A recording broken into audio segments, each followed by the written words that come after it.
Hi. The book I chose to present to you today is called Fever 1793. It's a historical fiction book by Laurie Halsey Anderson. It was recommended to me by my friend who's a librarian at an elementary. And I really wasn't sure what I was going to think about. Historical fiction isn't typically the genre I like, although this semester I'm learning that I actually do enjoy it more than I thought. Um, but this book, definitely, I love. It had me hooked at the very first page. I want to read a little bit to you, see if it hooks you as well. I love the descriptive, creative writing style of this author. And she writes, uh, August 16th, 1793.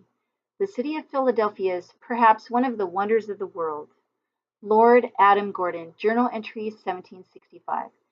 Each chapter begins with a date and as well as a some type of a quote. Excuse me.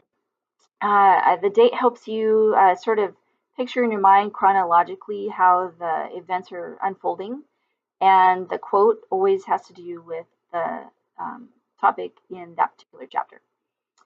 I woke to the sound of a mosquito whining in my left ear and my mother screeching in the right. Rouse yourself this instant. Mother snapped open the shutters, and heat poured into our bedchamber. The room above our coffee house was not too large. Two beds, a washstand, and a wooden trunk with frayed leather straps nearly filled it. It seemed even smaller with Mother stomping around.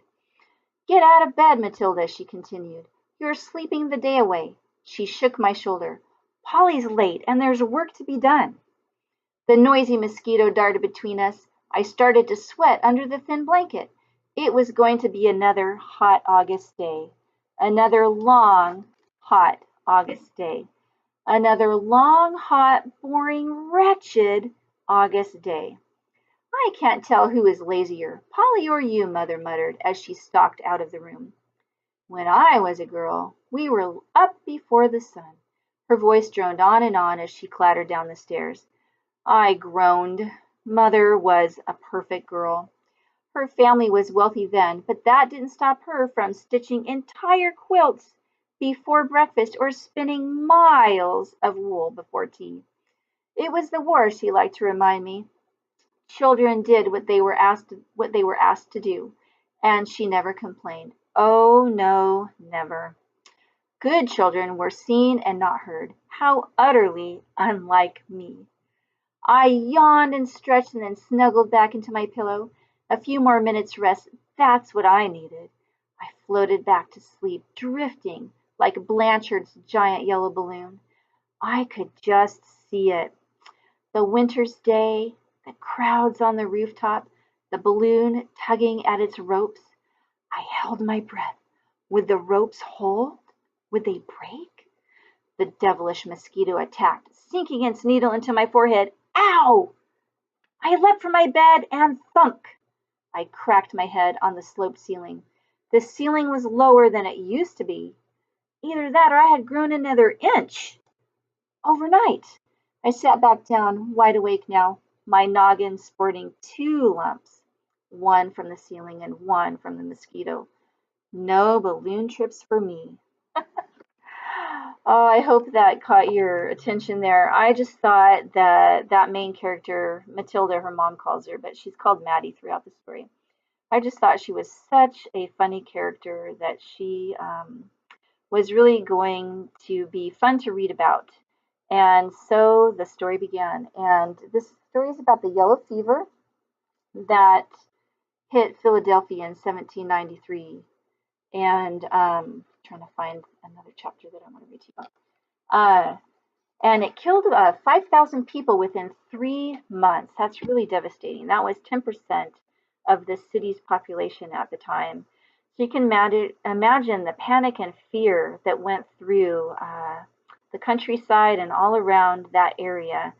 And that's portrayed really well in the book. And in the back of the book, it talks about there's an appendix that tells you all the different facets of the story that come from real historic people and events and things of the time.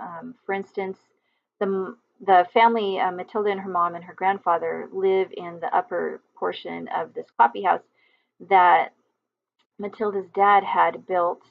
The coffee houses, as it says in the back of the book, were all the rage in the 1790s, and were also considered appropriate businesses for widows, which her mother is a widow. Her dad died just a couple months. He was a carpenter, and he died just a couple months after building their home and their business. And the grandfather lived with them. And as the fever started taking over, you see how it affected the family and their situation and people around them. For instance, Polly, who was late for work that day, actually was homesick with the fever. And so she never did come back to work. She ended up dying. And then they discussed how the grandfather, well, that they should send Maddie to some family that live in the country because the air is clean there. And it seemed that down along the waterfront where all the businesses were, where the country people would bring all the different food, the eggs, cheese, milk, bread, things like that, that the city people would have to come there to purchase probably daily because they didn't have refrigerators, they didn't have freezers, and they really depended on the country folk to bring the food in. Well, it seemed like the waterfront was sort of the cesspool for the fever. So a lot of people ended up getting sick. A lot of people ended up getting too scared to go down in that area, even to get food. And so they ended up closing off the waterfront area, and people ended up starving because there was no food to be had. Um, so all the real life things and people and events are fit in and fill the criteria for the historical fiction, as well as the language and the setting with the room with all the things that were described that they lived in upstairs, the wash basin that she washes up in after she gets up, the cat that's running around chasing mice in their upstairs room where they live.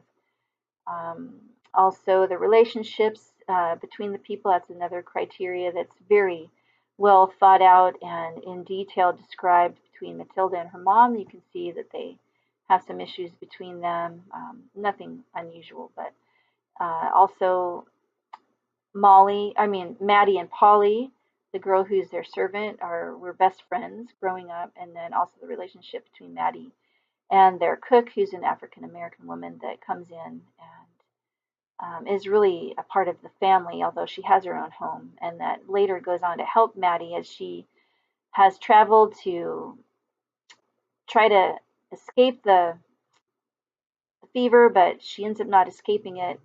She ends up surviving it, but then losing track of where her mom is. And Eliza, the cook, finds her and takes her in and helps her through that time. So I know my video's gone a little bit long. I could just go on and on about this book. So I hope you pick it up, take a look at it, enjoy it as much as I did. It's a fantastic, fabulous historical fiction book. And thank you so much.